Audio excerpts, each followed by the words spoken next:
جی اگلے کالر سے ہم بات کریں گے. ہمارے ساتھ لائن پر ہیں گلگت سے شعیب. جی آپ مخاطب ہیں پرائم منسٹر عمران خان سے. السلام علیکم سر. جی وعلیکم السلام. سر میں شعیب بول رہا ہوں گلگت سے. مجھے بڑی خوشی ہے سر کہ میں ایک ایسے وزیر اعظم سے بات کر رہا ہوں ملک کے تاریخ کے جو کہ براہ راست عوام سے بات کرنا چاہتے ہیں, ان کے مسائل سننا چاہتے ہیں. تو سر میرے بنیادی طور پہ 2 سوال ہیں. ہلو جی جی آ رہی آواز. ہاں سر میرے بنیادی طور پہ 2 سوال ہیں. پہلا سوال میرا یہ ہے کہ سر گلگت بلتستان جو ہے وہ سی پیک کا گیٹ وے ہے. پہلے پیپل پارٹی کی گورنمنٹ آئی 2009 میں, 2015 میں مسلم لیگ نون کی گورنمنٹ آئی. انہوں نے ایک پروجیکٹ بھی گلگت بلتستان کے لیے نہیں رکھا سی پیک میں. سر اتنا بڑا گیٹ وے ہے, پورے پاکستان میں بڑے بڑے مہنگا پروجیکٹ ہیں. گلگت بلتستان کے لیے بہت بڑی زیادتی ہے, گلگت بلتستان کے لوگوں کے لیے. سر میرا دوسرا کوشچن یہ ہے کہ 21ویں صدی میں بھی ہم اس وقت گلگت بلتستان کے لوگ جو ہیں وہ 18 گھنٹے کی لوڈ شیڈنگ کا سامنا کر رہے ہیں. اس وقت پوری جو ہماری جو ہے نا اکانومی ہے, ہماری جو تعلیم ہے, ہمارے عام پبلک ہے, وہ سفر کر رہی ہے پورے گلگت بلتستان کے تمام 10 اضلاع میں. سر شدید ترین لوڈ شیڈنگ ہے سردی میں.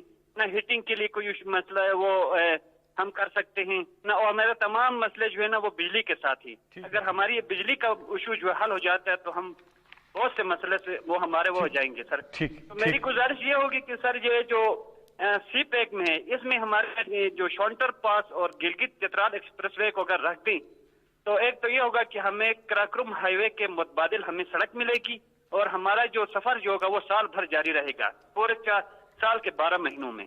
تو میرے ہی سوال ہے, آپ کی بڑی مہربانی سر. جی اچھا, میں آپ کو پہلے تو گلگت بلتستان کے اوپر جو چیز کہنا چاہتا ہوں, یہ آپ نے سمجھ نہیں ہے بات.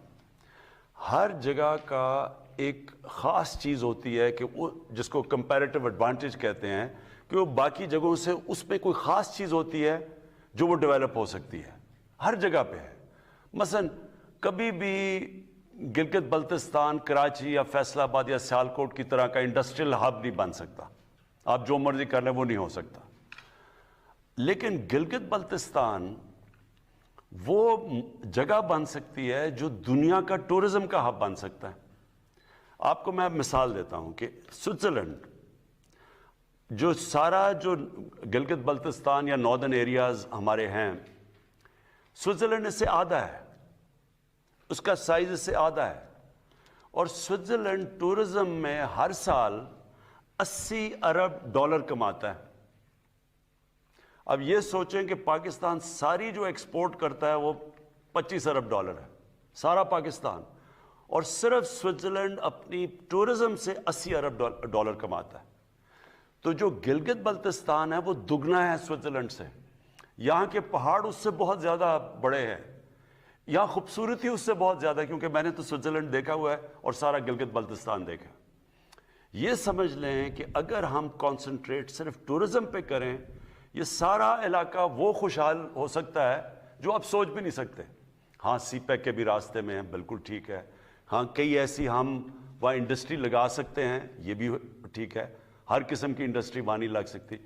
لیکن یہ میں آپ کو کہہ دوں کہ جو اب میری سوچ ہے, میں نے آپ کے چیف منسٹر سے میری بات چیت بھی ہوئی ہے کہ انشاءاللہ ہم پورا زور لگا رہے ہیں کہ ہم نے اس کو ٹورزم کا ہب بنانا ہے.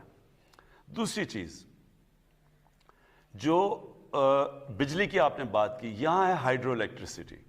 اب تک مسئلہ یہ رہا ہے کہ وہاں اگر ہائیڈرو الیکٹرک یعنی پانی پہ بجلی بنائیں گے تو اس کو کیسے, اتنا لمبا وہ راستہ ہے, اس کو نکالیں گے کیسے.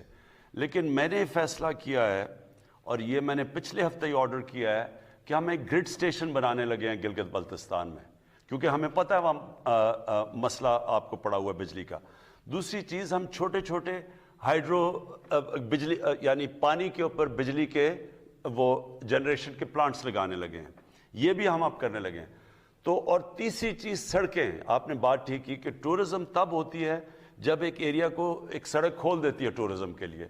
وہ بھی ہم نے 2 ایسی سڑکیں پلان کی ہوئی ہیں جو یہ سارا آپ کا علاقہ کھل جائے گا, اور یہاں ٹورزم آ گئی. جو ابھی بھی ٹورزم ہے, جو لوکل ٹورزم ہے, وہی گلگت بلتستان میں دگنی تگنی ہو گئی ہے.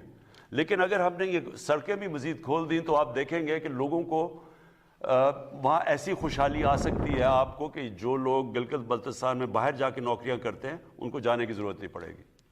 جی گزارش یہ ہے کہ بہت سے لوگ کوشش کر رہے ہیں بات کرنے کی، تو اپنے سوال کو مختصر رکھیے گا تاکہ زیادہ سے زیادہ لوگوں کو موقع مل سکے وہ سوال کر سکیں۔ 051-921-0809 ہمارے ساتھ اب لائن پر ہیں ارشد اکرم تربت سے۔ جی ارشد صاحب السلام علیکم۔ السلام علیکم جی وعلیکم السلام۔ میرا سوال ارشد اکرم بات کر رہا ہوں تربت سے۔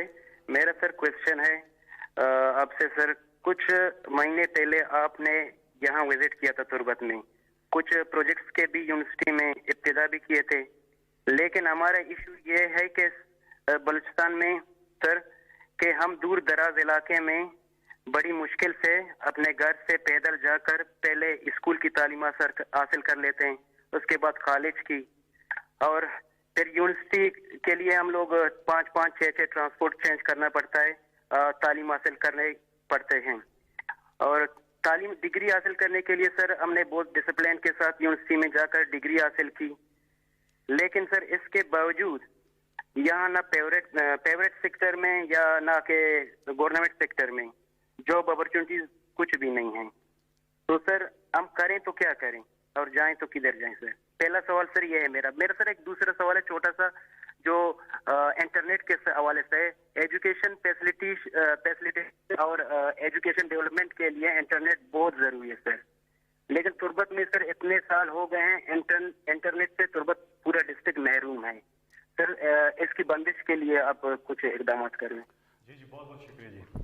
دیکھیں ارشد، پہلی تو میں آپ کو پہلا پوائنٹ بتاؤں کہ بلوچستان کا مسئلہ یہ ہے کہ علاقہ بہت بڑا ہے، آبادی بہت کم ہے، اور جو بیچ میں ڈسٹنسز ہیں یعنی فاصلے بہت زیادہ ہیں، تو اس لیے اس کی جو ڈیولپمنٹ ہے وہ ایک آسان نہیں ہے، کیونکہ ڈیولپمنٹ کیسے ہوتی ہے کہ جب زیادہ لوگ ایک جگہ پہ جمع ہو جاتے ہیں تو ان کو پھر سہولتیں دینا، وہاں یونیورسٹیز کالجز وغیرہ انڈسٹری بنانا آسان ہو جاتا ہے۔